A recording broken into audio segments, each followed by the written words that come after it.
আমি খুবই ভাগ্যবান, সেদিন আমার বেঁচে থাকার কথা ছিল, মৃত্যু থেকে অনেক কাছে ছিলাম। আমি আমারই সংসদ এলাকায় আমার নিজের বাসাকে এড়িয়ে পার্শ্ববর্তী আর একটা বাসায় আশ্রয় নিয়েছিলাম। বেশ। তখন চার দিক থেকে মিছিল আসছিল এবং এটা আসলে ছিল প্রধানমন্ত্রী গণভবন কেন্দ্রিক, এবং এটা আমরা অবাক হলাম যে সংসদ এলাকাতেও এটা ছড়িয়ে পড়ে এবং একটা লুটপাটের যে লুম্পেন স্টাইলের কতগুলো ঘটনা ঘটে এবং সেখানে বিভিন্ন ধরনের লোক আসে এবং এদের মধ্যে বেশিরভাগই মনে হয়েছে এটা কোন রাজনৈতিক অভ্যুত্থান, এটা লুটপাটের অভ্যুত্থান।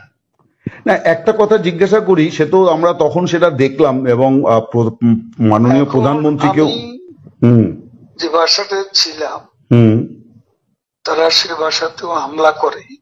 আচ্ছা। তারা জানতো না যে সেখানে আমি আছি। আচ্ছা। আমার বাসা তারা লুটপাট করেছে, কিন্তু যে বাসায় আমি গিয়ে আশ্রয় নিলাম সেখানে তারা হামলা করবে এটা আমি ভাবতে, কিন্তু সেখানেও দেখলাম যে অনেক লোকজন ঢুকে পড়ে এবং তারা ভাঙচুর লুটপাট করতে থাকে। আমি আমার স্ত্রী সহ আমরা বাথরুমে ঢুকিয়ে যাই, অনেকক্ষণ ছিলাম, প্রায় 5 ঘন্টা। তারপর একটা পর্যায়ে এরা তো ওই বাথরুমের ভিতর সেখানেও কমোড, বেসিন এগুলো তো লুটপাট করেছে সব জায়গায়। সেগুলোর লোভে প্রথমত তাদেরকে আমার ওয়াইফ সেই বাথরুমের মুখে দাঁড়িয়ে বারবার বলছিল যে আমি অসুস্থ, এ কথা বলে তাদের ফিরিয়ে দিচ্ছে। তো একটা পর্যায়ে তারা এই বাথরুমে যেগুলো আছে সেগুলো লুট করার জন্য জোরপূর্বক প্রবাসের হুমকি দেয়। তো সে সময় আমার ওয়াইফ জিজ্ঞেস করে যে কি করবো, খুলে দাও যা হবে। তারপরে 7-8 জন ছেলে ঢুকলো, তার খুবই আক্রমণাত্মক দৃষ্টিভঙ্গি মনোভঙ্গি নিয়ে। তখন হঠাৎ তারা আমার দিকে তাকায়, আমার দিকে তাকিয়ে আপনি নেত্রী চলে গেল, আপনি জাননি কেন? আমি কিছু বলছিলাম। তারপর এই ছেলেদের মধ্যে কি ভাবের উদয় হয়েছে জানি না, তারা আমাকে বলে আপনার ছবি তুলবো। তারপর আমার ছবি তুলতে শুরু করলো, সেলফি নিচ্ছিল, ছবি তুলেছিল। এরা ছাত্ররা অনেকে আমাকে চেনত, কি কারণে তারা তখন আক্রমণাত্মক যে মনোভাবটা ছিল সেটা নিয়ে এসে শীতল হয়ে গেল। তারা ঠান্ডা মাজাজে তখন কথা বলছিল। আচ্ছা। এদের মধ্যে আবার এক পর্যায়ে একটা গ্রুপ তারা চেয়েছিল আমাকে রাস্তায় সেনাবাহিনী হাতে তুলে দিতে, কেউ কেউ আবার এটাও চেয়েছিল যে জনতার হাতে তুলে দিতে।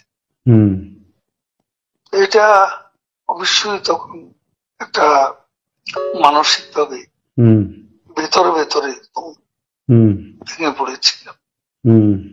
এরপর এরা এদের একটা শার্ট, এদের ওই ব্যাজ, লাল পতাকা শোভিত ব্যাজ লাগিয়ে আবার কালো একটা মুখে একটা মাস্ক দিয়ে আমাকে হাঁটতে হাঁটতে সংসদ এলাকা থেকে বড় রাস্তা, গণভবন অভিমুখী রাস্তা, ওখানে নিয়ে যায়।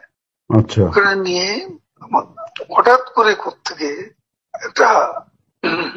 একটা ট্যাক্সি আসে, হুম একটা ইজি বাইক, হুম সেটা খালি ছিল, হুম ওখানে কোনো গাড়ি ঘোড়া কিছু ছিল না। হুম ওটা হঠাৎ করে কেন যেন এসে পড়ল, হুম হয়তো আমার ভাগ্য। এরা দুজনে আমাকে নিয়ে, আমার ওয়াইফকে নিয়ে ওটাতে উঠলো আর বলতে লাগলো, ওতে তো অসংখ্য মানুষ, হুম চেক আপ সব জায়গায়।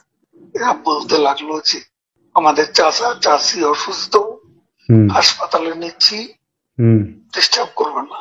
হুম এই করে করে নিয়ে গেল একটা অনেক দূরে একটা জায়গায়। তো এটা হলো, ভাবতেও পারেনি ওরা যখন বাথরুমে ঢুকলো যে বেঁচে হুম থাকবে।